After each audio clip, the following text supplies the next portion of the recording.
ನಮಸ್ಕಾರ ವೀಕ್ಷಕರೇ. ಇವತ್ತು ನಾನು ಅದ್ವೈತ ವೇದಾಂತದ ಗುರು ಶಿಷ್ಯ ಪರಂಪರೆ ಮತ್ತು ಅದರ ಪ್ರಾಮುಖ್ಯ, ಅದ್ವೈತ ವೇದಾಂತ ಪ್ರಕಾರ ಗುರುವಿನ ಶರಣಾಗತಿ ಮತ್ತು ಉಪದೇಶ ಸ್ವೀಕಾರದ ವಿಧಾನ, ಇದನ್ನು ಹೇಳಬೇಕು ಅಂತ ಹೇಳ್ತು. ಪ್ರಸ್ತಾವನೆ ಏನಪ್ಪ ಅಂದರೆ, ಅದ್ವೈತ ವೇದಾಂತವು ಶಂಕರಾಚಾರ್ಯರಿಂದ ಸ್ಥಾಪಿತವಾಗಿರ್ತಕ್ಕಂಥ ಅನನ್ಯ ತತ್ವಶಾಸ್ತ್ರ. ಇದರ ಪ್ರಕಾರ ಬ್ರಹ್ಮಸತ್ಯಂ ಜಗನ್ಮಿಥ್ಯಂ ಜೀವೋ ಬ್ರಹ್ಮೈವ ನಾಪರಃ ಅಂತ ಪ್ರತಿನಿತ್ಯ ನಾವು ಹೇಳ್ತಾನೆ ಇದ್ದೀವಿ. ಬ್ರಹ್ಮವೇ ಸತ್ಯ, ಜಗತ್ತು ಮಿಥ್ಯ, ಜೀವಾತ್ಮ ಇದೇ ಬ್ರಹ್ಮವೇ.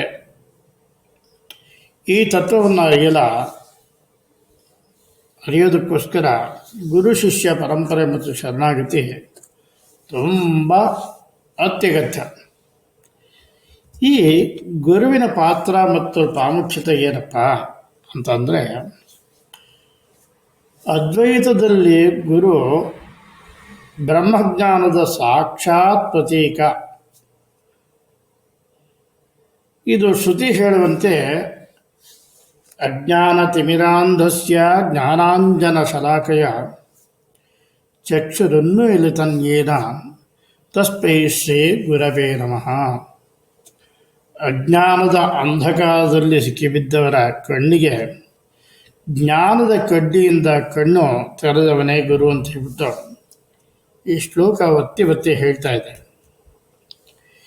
ಗುರು ಶಬ್ದ ಗುರು ಅಂದರೆ ಈ ಶಬ್ದ ಬ್ರಹ್ಮ ಅಂದರೆ ವೇದಗಳ ಅರ್ಥ, ಮತ್ತು ಪರಬ್ರಹ್ಮ ನಿರಂಜನ ಸತ್ವ.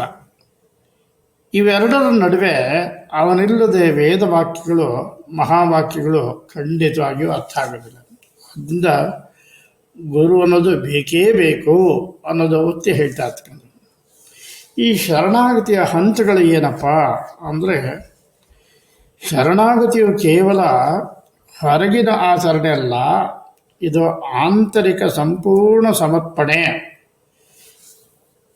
ಆದ್ದರಿಂದ ನಾವು ಮುಖ್ಯವಾಗಿ ಬರೀ ಸುಮ್ಮನೆ ಉಪದೇಶ ಕೇಳೋದ್ರಿಂದ ಪ್ರಯೋಜನವಾಗಲ್ಲ.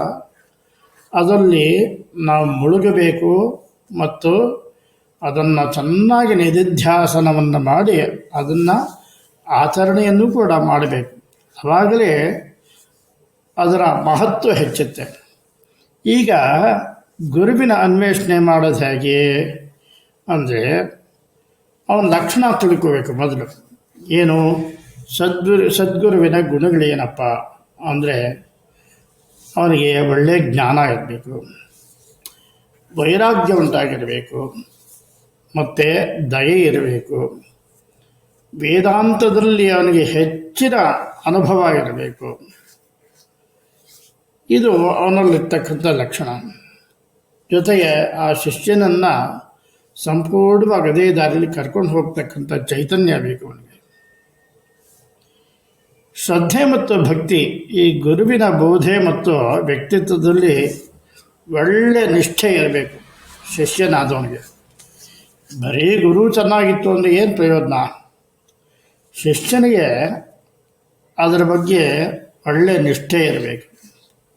ಸೇವೆ ಮತ್ತು ಸಾಧನೆ ಮಾಡಬೇಕು. ಏನು ಗುರುವಿನ ಆಜ್ಞೆಗಳನ್ನು ಆಚರಿಸಬೇಕು. ಧ್ಯಾನ, ಜಪ, ಸ್ವಾಧ್ಯಾಯದಲ್ಲಿ ಯಾವಾಗಲೂ ನಿರತರಾಗಿರಬೇಕು. ಮನೋನಿಗ್ರಹ ಮಾಡಬೇಕು. ನಾನು ಎಂಬ ಅಹಂಕಾರವನ್ನು ತ್ಯಜಿಸಲೇಬೇಕು. ಅದಿದ್ದಲ್ಲಿ ಇದು ಒಲಿಯಲ್ಲ ಅಂತ.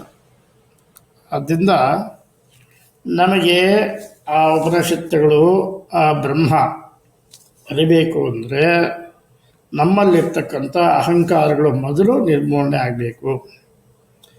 ಅರಿಷದ್ ವರ್ಗಗಳು ನಾಶ ಆಗಬೇಕು. ಗುರುವಿನ ಮೂಲಕ ಆತ್ಮ ಸಾಕ್ಷಾತ್ಕಾರಕ್ಕೆ ಸಿದ್ಧತೆ ಆಗಬೇಕು. ಇದು ಮುಖ್ಯವಾದ್ದು. ಈ ಮಹತ್ವದ ಮಂತ್ರಗಳು ಮತ್ತು ಉಪನಿಷತ್ತುಗಳ ಸಾರ ಏನಪ್ಪ ಅಂದರೆ, ಮಹಾವಾಕ್ಯಗಳು ಮುಖ್ಯವಾಗಿ ಎಲ್ಲರಿಗೂ ತಿಳಿದಿರ್ತಕ್ಕಂಥದ್ದು ತತ್ವಮಸಿ, ಛಾಂದೋಗ್ಯ ಉಪನಿಷತ್ತು, ನೀನು ಬ್ರಹ್ಮವೇ ಆಗಿದ್ದೀಯ ಅನ್ನೋದು. ಅಹಂ ಬ್ರಹ್ಮಾಸ್ಮಿ ಬೃಹದಾರಣ್ಯಕ ಉಪನಿಷತ್ತು, ನಾನು ಬ್ರಹ್ಮವೇ ಅಂತಕ್ಕಂಥದ್ದು. ಪ್ರಜ್ಞಾನಂ ಬ್ರಹ್ಮ ಐತರೇಯ ಉಪನಿಷತ್ತು, ಚೈತನ್ಯವೇ ಬ್ರಹ್ಮ ಅಂತ ಹೇಳಿಬಿಟ್ಟು. ಅಯಮಾತ್ಮ ಬ್ರಹ್ಮ ಅಂತದ್ದು 4ನೇದು ಮಾಂಡುಕ್ಯ ಉಪನಿಷತ್ತು. ಈ ಆತ್ಮ ಬ್ರಹ್ಮವೇ ಅಂತಕ್ಕಂಥದ್ದು. ಈ ಗುರುಸ್ತೋತ್ರಗಳು ಎಲ್ಲರಿಗೂ ಗೊತ್ತಿರ್ತಕ್ಕಂಥ ಒಂದು ಚಿಕ್ಕ ಸ್ತೋತ್ರವೇ ಸಾಕು. ಗುರುಬ್ರಹ್ಮ ಗುರುರ್ವಿಷ್ಣು ಗುರುದೇವ ಮಹೇಶ್ವರ ಗುರು ಸಾಕ್ಷಾತ್ ಪರಬ್ರಹ್ಮ ತಸ್ಮೈ ಶ್ರೀ ಗುರವೇ ನಮಃ. ಗುರವೇ ಎಲ್ಲ, ಗುರು ಬ್ರಹ್ಮ ವಿಷ್ಣು ಮಹೇಶ್ವರ ಎಲ್ಲವೂ ಅವನೇ ಆಗಿದ್ದಾನೆ. ಅವನೇ ಸಾಕ್ಷಾತ್ ಪರಬ್ರಹ್ಮ ಅಂತಕ್ಕಂಥ ಯಾವಾಗ ನಿಮ್ಮ ಮನಸ್ಸಿನಲ್ಲಿ ಮನದಟ್ಟಾಗುತ್ತೋ, ಆ ಶ್ರದ್ಧೆಯಿಂದ ಉಂಟಾಗುತ್ತೋ, ಆಗಲೇ ನಿಮಗೆ ಅದ್ವೈತ ಸಿದ್ಧಿ ಆಗ್ತಕ್ಕಂಥ ಒಂದು ಕ್ರಿಯೆ ಪ್ರಾರಂಭ ಆಗಿಬಿಡುತ್ತೆ. ಯಾವಾಗ ಗುರುವಿನಲ್ಲಿ ನೀವು ವ್ಯಕ್ತಿತ್ವ ತೋರಿಸ್ತೀರೋ ಅದು ಅಶ್ರದ್ಧೆ ಆಗಿಬಿಡುತ್ತೆ.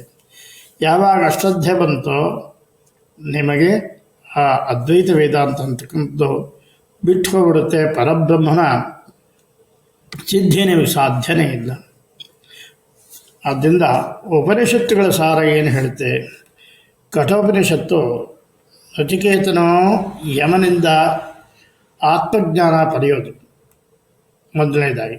2ನೇದು ಮುಂಡಕೋಪನಿಷತ್ತು ಪರಾವಿದ್ಯೆ ಬ್ರಹ್ಮಜ್ಞಾನ ಮತ್ತು ಅಪರಾವಿದ್ಯೆ ಲೌಕಿಕ ಜ್ಞಾನದ ವಿವೇಚನೆ. ಇವೆರಡೂ ಉಪನಿಷತ್ತು ಹೇಗೆ ದಶೋಪನಿಷತ್ತುಗಳು ನಮಗೆ ಬ್ರಹ್ಮಜ್ಞಾನ ಉಂಟು ಮಾಡುತ್ತೋ, ಇವೆರಡು ಮುಖ್ಯವಾದ ಉಪನಿಷತ್ತುಗಳು ಅಂತ. ಕಠೋಪನಿಷತ್ತು ಮತ್ತು ಮುಂಡಕೋಪನಿಷತ್ತು ಅದರಲ್ಲಿ ನಿಮಗೆ ಸಂಪೂರ್ಣವಾಗಿ ಭಗವಂತನಲ್ಲಿ ಲೀನವಾಗ್ತಕ್ಕಂಥ ಚೈತನ್ಯ ನಿಮಗಲ್ಲಿ ಸಿಗುತ್ತೆ. ಶರಣಾಗತಿಯ ಸಾಧನೆ ಏನಪ್ಪ ಅಂದರೆ, ಸಾಧನೆ ಮುಖ್ಯ ಮಾಡಬೇಕಾಗುತ್ತೆ. ಯಾವುದು? ಶ್ರವಣ ಮನನ ನಿಧಿಧ್ಯಾಸನ. ಗುರುವಿನಿಂದ ವೇದಾಂತ ವಾಕ್ಯಗಳನ್ನು ಕೇಳೋದು, ಮನನ ಅನ್ನೋ ತರ್ಕ ಮತ್ತು ಚಿಂತನೆಯಿಂದ ಅವುಗಳನ್ನು ಆಂತರಿಕಗೊಳಿಸ್ಬೇಕಾಗುತ್ತೆ ನಾವು. ಅದಾದಮೇಲೆ ನಿಧಿಧ್ಯಾಸನ, ನಿರಂತರ ಧ್ಯಾನದಿಂದ ಬ್ರಹ್ಮಭಾವನೆಯಲ್ಲಿ ನೆಲೆಸ್ತಕ್ಕಂಥದ್ದು. ಈ ಫಲಿತಾಂಶ ಇದರಿಂದ ಏನಾಗುತ್ತೆ? ಜೀವನ್ಮುಕ್ತಿ ಆಗುತ್ತೆ.